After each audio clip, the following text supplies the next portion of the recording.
आता पाहूया टॉप 9 राजकीय बातम्या। उपमुख्यमंत्री शिंदे 24 फेब्रुवारीला प्रयागराजला कुंभमेळ्यामध्ये जाणार। शिंदेच्या दौऱ्यापूर्वी श्रीकांत शिंदे पाहणी दौरा करणार।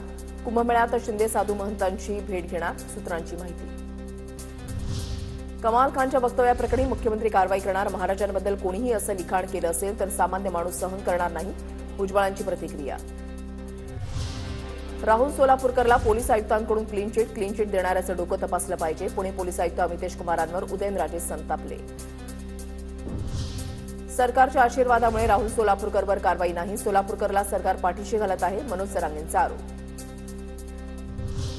आव्हाडांना कंटाळून अनेक नेते गेले, अजितदादांचा आरोप चुकीचा। आव्हाड कार्यकर्त्यांना काय ताकद देतात हे सगळ्यांना माहिती आहे, नितीन देशमुखांची प्रतिक्रिया। फडणवीसांसोबत 2 मंत्र्यांच्या आंदोलनाबाबत चर्चा। मराठा आरक्षण आंदोलन दडपण्यासाठी सरकारचा नवा प्लॅन, सरकार नवं आरक्षण आंदोलन उभं करणार, जरांगेंचा गोप्यस्फोट।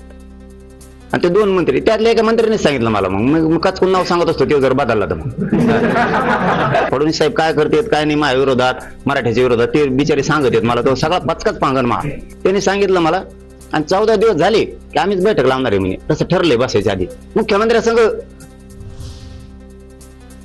स्वातंत्र्यवीर सावरकर यांचे नातू सात्यकी सावरकर यांनी दाखल केलेल्या मानहानीच्या खटल्यामध्ये राहुल गांधी यांना दिलासा।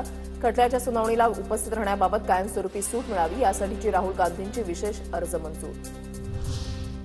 शरद पवार आणि संजय राऊत उद्या एकाच मंचावर येणार। दिल्लीमध्ये पुस्तक प्रकाशन सोहळ्याला पवार आणि राऊत एकत्र येणार।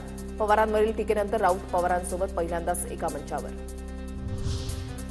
सौर ऊर्जा प्रकल्पाचं श्रेय बागड बिल्ल्यांना घेऊ नये, अर्जुन खोतकरांचं वक्तव्य। तर जुन्या प्रकल्पावर कोणत्याही लोकप्रतिनिधींनी ताव मारू नये, रावसाहेब दानवेंचं उत्तर। जालन्यामधल्या सौर ऊर्जा प्रकल्पावरून अर्जुन खोतकर आणि रावसाहेब दानवेंमध्ये सुमकी।